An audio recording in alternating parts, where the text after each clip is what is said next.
I've worked with, my background, school and everything, the best answer with that is the best exercise for anybody to do is the exercise that they will do.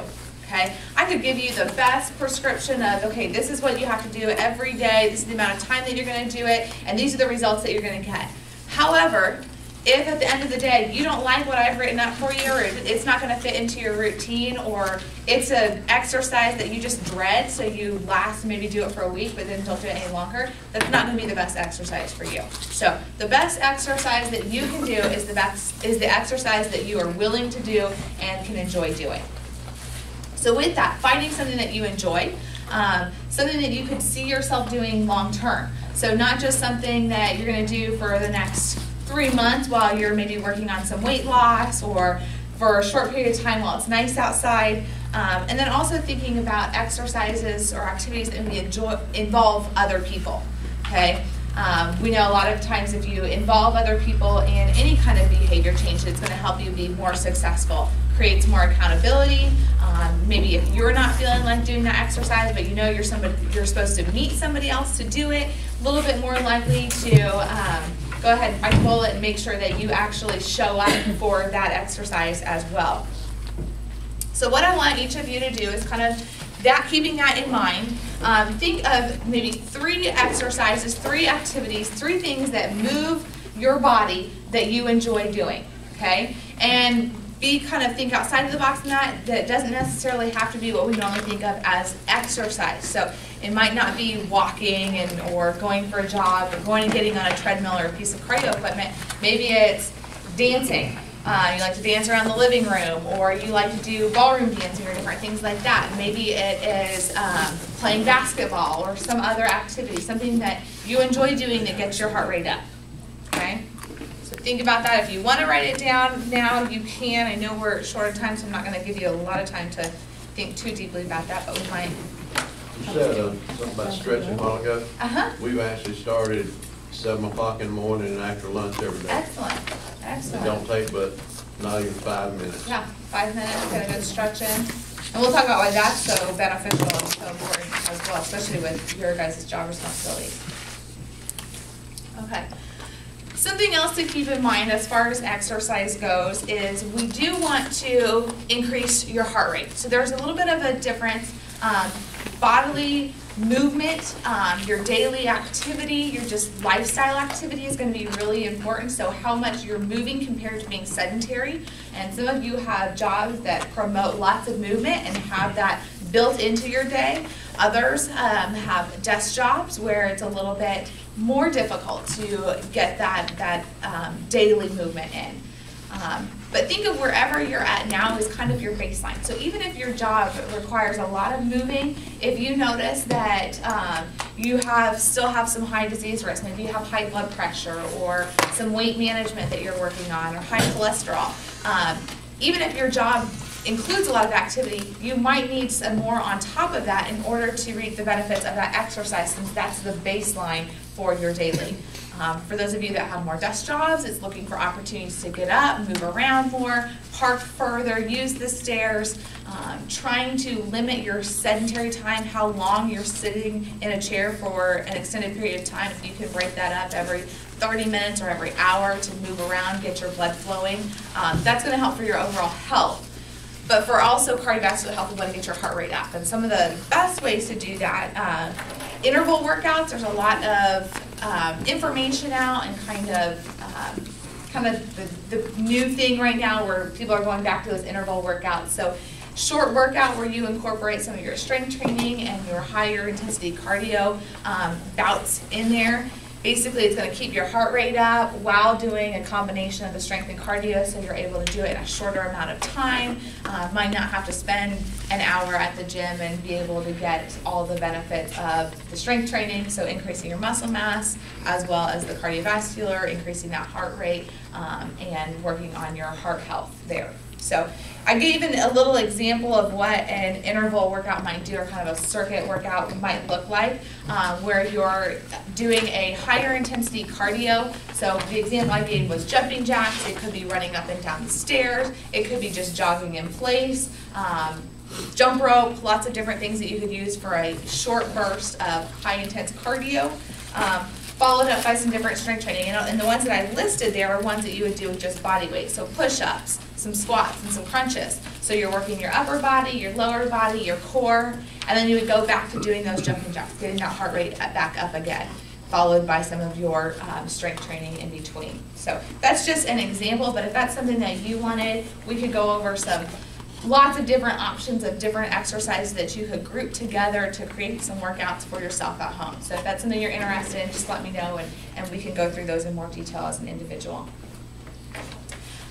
The other thing that I wanted to provide to you that's in kind of your packet is the group exercise opportunities that are available here at the Andover YMCA. So this is the current schedule for the Andover YMCA. Now, I'm aware that a lot of you might be members, but might use other branches. All of our schedules are online, but this might give you some different things to try. Maybe you've never tried a water aerobics class, but you've noticed that you have some knee or hip pain, and that might be an option for you. If you're not maybe a good swimmer, so you don't want to swim laps, but we have some different water aerobics classes, cycling, so maybe you like to bike, don't have a bike, or don't have places that you feel are safe places to bike, you could join one of the cycling classes. And then we also have yoga, Pilates classes, so kind of if you want to work on some of the exercise that has some of the stress relieving, some of the mental components to it, the mind-body exercises. All of the descriptions are in your packet as well. So if you're looking at it and you're looking at one of the classes and you're saying Tabata, what is Tabata? If you look on that last page, it'll tell you what the descriptions of each of those classes are. But I would encourage you not to be frightened away by the fact that you maybe haven't tried any of these. All of the classes, the instructors are able to tailor it so they know that you're new to the class, are able to give you some alternatives, make it a little bit easier for you, give you those beginner level so that you're not intimidated or don't know how to do some of those exercises. So. Other reminder on this, just for you guys to know, is none of the classes are additional fees or do you have to sign up. It's all first come, first serve, show up, get your space in the class. We have equipment, so if you want to go to a yoga class and don't have a yoga mat, we have yoga mats at the Y. You can use one of the yoga mats that are there. See if it's something that you like, and then maybe if it is and you want to purchase your own, you're more than welcome to do that. Okay? So, big thing that we're going to be focusing on here with the exercise is finding something you enjoy, but also trying something new. So maybe trying something a little bit outside of your comfort zone. Give it a try. You never know. You might really enjoy it. Males in particular, a lot of the cycle classes is where you're going to see more males in the group exercise, but in any of them, you'll have some sprinkling of some males, and they're typically a little bit higher female population, but everybody is welcome. Okay? Questions on the exercise? Only other thing I would add to that is recommendations. Does anybody know what the recommendation is for amount of minutes of exercise per week? What was that then? How many minutes of exercise you should get per week? 30 a day. 150. 150. So the breakdown is 30 minutes, 5 days a week, trying to get that exercise on a regular basis, because especially if you're looking at diabetes risk or heart disease risk, the benefits that you get from that exercise don't last for an extended period of time. So if you have high glucose and you're trying to lower those glucose values by exercising, you couldn't do all 150 minutes on Saturday and expect those results to still be lasting the following Thursday. So you want to try to do it on a regular basis, but about 30 minutes, 5 days a week is the recommendation there. Okay? And something to get your heart rate up so you can feel an increase in your heart rate, but you should be moderate level activity, should be able to still talk, maybe not full paragraphs, but be able to speak in sentences for moderate activity. Okay, so our last little exercise down here, I took some of the opportunities for exercise and calculated how many calories you would burn for 30 minutes of moderate level activity there. These calories are based off of a 160-pound individual, so just kind of, that's where we start. Heavier than that, you're going to burn more calories for that same amount of time, and it's based off of 30 minutes. So, anybody want to take a guess on Zumba? So, Zumba is basically Latin dance inspired group exercise class, Any guesses on how many calories out of the 3 options that are provided there you would burn in 30 minutes? 600. A little high. 285. 285. 285 calories in 30 minutes of exercise for a 160-pound individual. Great core workout as well because you're engaging the abs the whole time you're moving. Swimming. So this would be lap swimming, moderate intensity, obviously not racing, but a consistent 30 minutes of swimming. 220. Correct. 220 for about 30 minutes of swimming. Racquetball. I know we've got some handball players in here, but racquetball. Right here. Wait, stand. What was swimming? I missed that. Swimming was 220. 220. Racquetball. And this is a casual racquetball. I'll also say that. So not extremely competitive. They did have different levels in there, but casual racquetball. 100. No. 250. 250. So you're standing 250 around. calories. Yeah, if you're just standing there, if you're not, depends on how good of a player you are or your partner is. Biking. Now this is a pretty good biking pace, 12 to 14 miles per hour. So this isn't just a leisurely bike. You're working on this. Heart rate's definitely up. How many calories would you guess? 315. 315, correct. Okay, you're not allowed to answer anymore. 2 right answers in a row. Walking, so 4 miles per hour, so basically you're covering 2 miles in that 30-minute period. How many calories? 160. Higher, actually. That one is 190. Yep. Close to about 100 calories per mile, whether you're walking or jogging. It's about the same on that. So. Now say that again. Whether you're walking or jogging, the distance covered is where you really figure out the calories. So about for every mile, it's about 100 calories, roughly, that you'll burn. Just takes you longer if you're not. That's right. Golfing, and you're carrying your clubs, golfing for 30 minutes, continuous. You're not waiting around for everybody behind you or in your group or in front of you. 30 minutes, that's only like 2.5 holes. Well, I had to do a standard time frame. So golfing, any guesses? Golfing? They're all too high. 220. I was going to say they're all too high. 220 is what they recommend if you're carrying your club. Because if you're walking 4 miles an hour, it's 190. You're golfing. There you go. You're stopping a little bit there. Man, we carried my club. Boy, I need to work that. Okay, power yoga. So power yoga, the reason it's in here is power yoga. So that's more, you're going through the movements. You're not holding for extreme long amounts of time. A lot of times in yoga, just depending on what kind, it could be more of the stretching, the meditation side of it. This is more doing it for the active exercise. 187. 187, you're correct. And then water aerobics, last one. 205. 205. 145 actually on that one. Really? Yeah.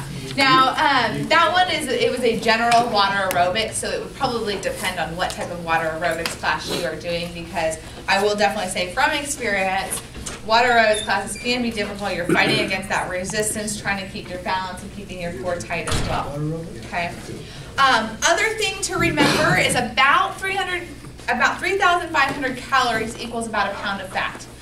So that's rough in saying that just because you burned 3,500 calories through your exercise doesn't mean that consistently you're going to lose a pound of weight, but kind of gives you an estimate if you were going to calculate how much exercise you needed to do for that weight loss. As we've talked about before, combining food choices, reducing your calories, as well as burning more is going to be the best way to lose weight.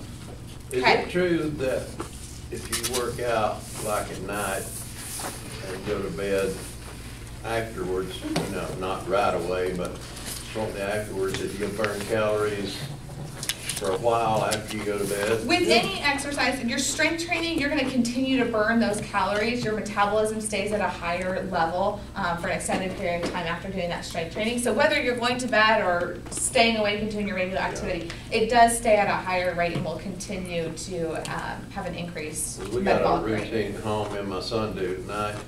And we try to do it in like an hour or so before we go to bed, Yeah. and it works pretty good. The only thing with exercising in the evening that you would want to be careful of is it is going to cause an increase in your energy levels. So you wouldn't want to do it too close to trying to go to bed and then find yourself wide awake and alert for hours into the night. That's another reason why a lot of people like to do it in the morning, kind of wakes you up. Or in the evening when you feel like you don't have any of that energy left and you're tired, if you can really commit to even starting with 20 to 30 minutes of exercise, you'll notice an increase in your energy afterwards. So sometimes you just have to force yourself to do it. Once you start, you're going to feel a lot better, and even afterwards. Okay, on the stretching, just because of where we are on time, I'm going to go through this pretty quickly, but you all have a handout. It's a separate handout, so I gave you each two, that talks about the benefits of stretching. One side of it has little stretching exercises, just kind of general stretches to do. The front side has just some of the benefits of stretching for you. So just to kind of go through these as an overview and not through each bullet point specifically, stretching is going to be really important because not only is it going to be important when you're exercising and helping to increase your flexibility, stretching is important as far as quality of life as well. So if you are not stretching and maintaining the range of motion in your joints, the flexibility in those muscles, naturally you're going to lose some of that as you age unless you're consciously working on it. And if you lose that as you age, your balance starts to decrease, more likely for injuries, and those injuries are going to take much longer to heal. So it's really important to get in a regular routine. If your job requires a lot of repetitive motions or a lot of manual work, then we obviously see the benefit of stretching there because it kind of gets those muscles ready for the activity, gets the blood flow, kind of warms them up, less likely to have an injury in those situations. But it's equally important, and I don't mean to keep separating the room this way, but equally important if you have a more sedentary job because as you're not using those muscles, they're going to become tighter, and that's going to affect your posture, that's going to affect the blood flow. So we want to make sure that whether you're doing manual work or sedentary, regular stretching throughout those days, whether it's first thing in the morning, middle of the afternoon, is going to be beneficial for you. Especially if you're sitting, stretching too is another one of those where it can actually increase your energy. So doing it after lunch, maybe you have a full stomach or a little bit more tired, doing some stretching actually increases the blood flow throughout the body. So getting more oxygen and nutrients around the body, increasing your energy. If you're hitting that middle of the afternoon, kind of tired feeling, doing some stretching, again, getting that blood flow going is going to be really important. There are some guidelines and precautions at the bottom as far as stretching things to consider, making sure you're holding those stretches so you get the benefit of the flexibility increases, making sure that you're only stretching to the point of discomfort. It shouldn't be painful. If the stretching is causing you sharp pain in either in the muscle or in the joint and you're stretching too far, that point of discomfort is just where that muscle's getting a good stretch, but it's not overstretching it. And then we also want to hold those stretches for about 15 to 30 seconds in order to really have that effective stretch set in, increasing the flexibility of that joint. Most of the time we want to hold the stretches, so be doing static stretching where you sit and you reach or whatever stretch you're doing, whether you're stretching your arms or you're holding that stretch for 15 to 30 seconds. Now, if you're exercising or doing different athletic, there can be a place for more dynamic stretching where you're stretching through that range of motion. But for just injury prevention work, increase in blood flow, you would want to hold a static stretch. And then the other thing that I would say with your stretching, if you notice some imbalance, so you notice maybe one shoulder is more flexible than the other, or one hamstring is more flexible than the other, you want to make sure that you're stretching both sides. But maybe paying a little bit more attention to that side where you're lacking some of the flexibility, see if you can balance it out a little bit more. Okay? Any questions on stretching? Flexibility, any of that information? No? I would definitely encourage you to go through there, read that in a little bit more detail. If you have questions, feel free to ask me the next time I'm out. I'm going to be around at the departments tomorrow morning. I've already been at City Hall, but if you guys have questions, just email me. But I will be out from 6:30 to about 8 tomorrow morning visiting everybody, as long as we don't have any crazy weather tonight. So. Yay. No questions, make sure that you got signed in. The sign-in sheet is over here in front of Bill, so if you haven't signed in, make sure your name is on there legibly. And I will see you guys either tomorrow or next month. Thank you all for coming. Thank you. Thank you. You're welcome.